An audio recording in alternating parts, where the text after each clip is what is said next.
Candyman. Alors, ce nom vous évoque sûrement quelque chose, une légende urbaine violente qui vit à travers les graffitis de la petite cité afro-américaine de Cabrini Green. Selon la légende, il suffirait de prononcer son nom 5 fois devant un miroir pour qu'il apparaisse derrière vous en vous tuant très violemment avec un crochet à viande et une horde d'abeilles. D'ailleurs, que vous soyez noir ou blanc, ce boogeyman ne vous fera aucun cadeau. Oui, vous l'aurez donc compris, aujourd'hui c'est une rétrospective de la saga d'horreur pas assez connue à mon goût, j'ai nommé Candyman. Personnellement, j'adore cette saga et il est temps pour moi d'y remettre, je l'espère, un petit peu de lumière.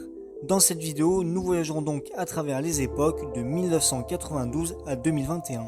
En 29 ans, il y a eu en tout 4 films, dont 3 très bons, mais malheureusement un autre assez mauvais, soyons honnêtes. Et d'ailleurs, assez rares sont les personnes à avoir vu l'intégralité des films. Car oui, évidemment, vous vous en doutez bien, mais cette vidéo contiendra certains spoilers, même si honnêtement, ça n'impactera pas grand chose sur vos premiers visionnages. En tout cas, sur ce, si vous le voulez bien, commençons et allons directement en 1992. Bernard Rose réalisera le projet Candyman accompagné de Clive Barker en producteur à qui on doit le film cultissime Hellraiser. La magnifique musique du film devenue culte aujourd'hui est quant à elle signée par l'excellent Philip Glass. Alors, le film a soulevé une certaine controverse à sa sortie car certains observateurs, notamment le réalisateur Carl Franklin, l'ont accusé de se servir de stéréotypes racistes. Considéré désormais comme un classique de l'horreur des années 90, le film est vu comme une métaphore des difficultés d'intégration de la minorité afro-américaine.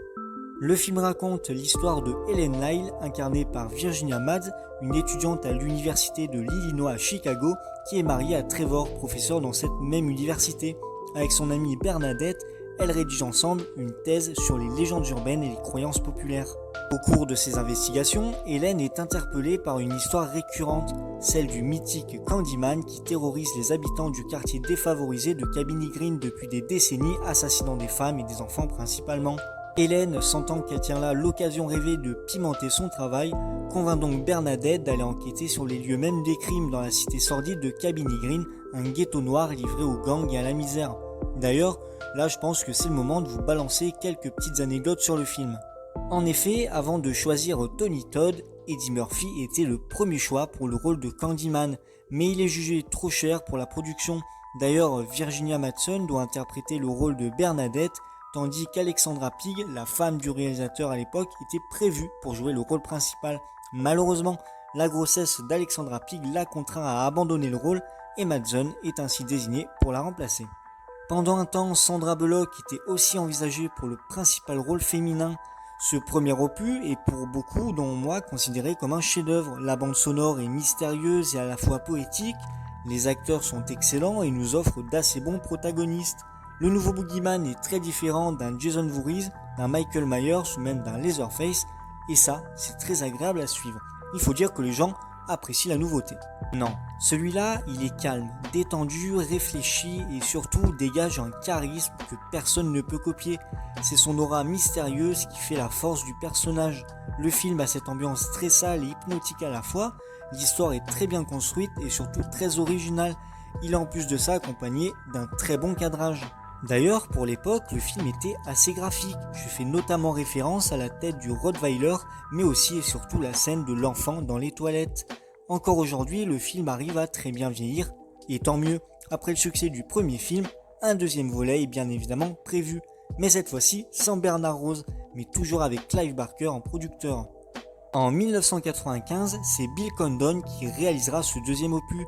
Suite directe du premier, l'histoire raconte la liaison illicite et tragique d'un jeune artiste noir, fils d'esclave et d'une jeune fille blanche qui fit naître au lendemain de la guerre de sécession la légende de Candyman. Aujourd'hui, à la Nouvelle-Orléans, une jeune institutrice orpheline de père va de nouveau être au cœur de cette terrible légende. Selon moi, et je suis peut-être le seul à penser ça, mais ce deuxième opus est une très bonne suite.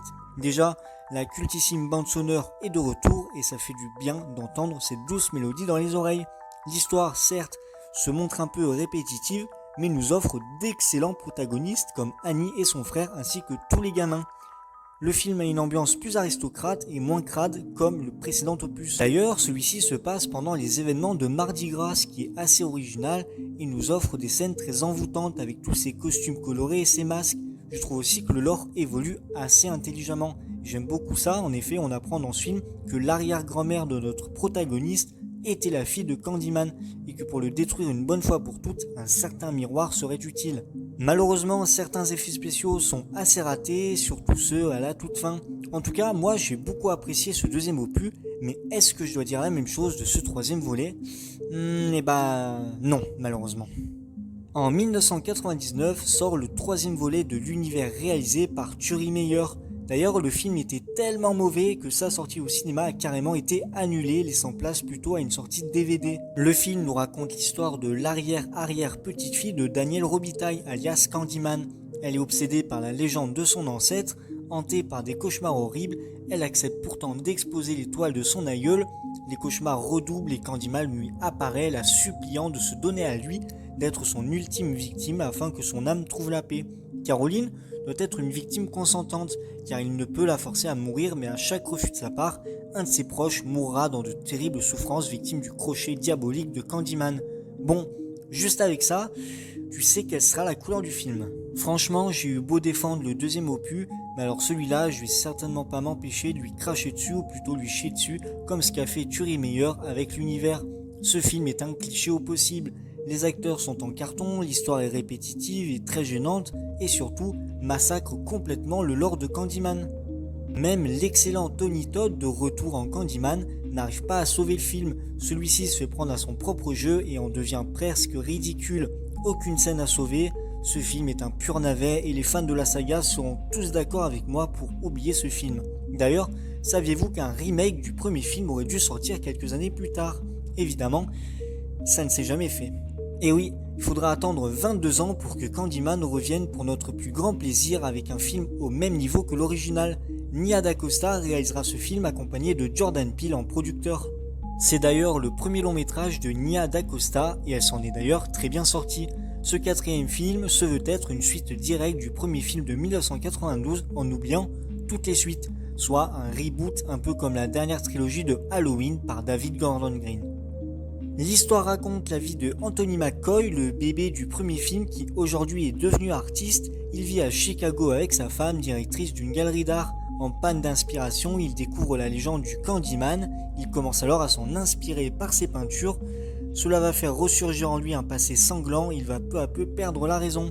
Ce film est une totale réussite. Le lore n'est pas saccagé, les acteurs sont excellents. La musique culte est de retour avec une petite touche de modernité qui fait plaisir, tout comme l'ambiance, et oui, le film se passe de nos jours, alors évidemment, le film est très moderne et très agréable à regarder. Nous avons droit à d'excellents personnages comme le nouveau Candyman actuel Sherman Fields, un homme noir innocent décédé suite à des brutalités policières.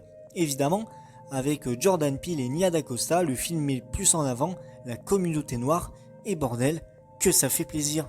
Le nouveau Candyman à la fin est donc Anthony, car oui, Candyman sont une flopée de personnages noirs obsédés et liés par cette légende, ou surtout des personnages noirs qui ont subi des inégalités.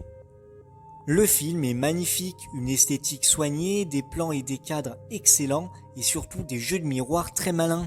Le gore est également présent sans en faire trop, et ça c'est très agréable. Bref, pour conclure, cette saga est très bonne, 3 bons films sur 4, c'est une totale réussite. À voir les prochains films au cinéma, même si honnêtement ce serait bien qu'ils s'arrêtent là.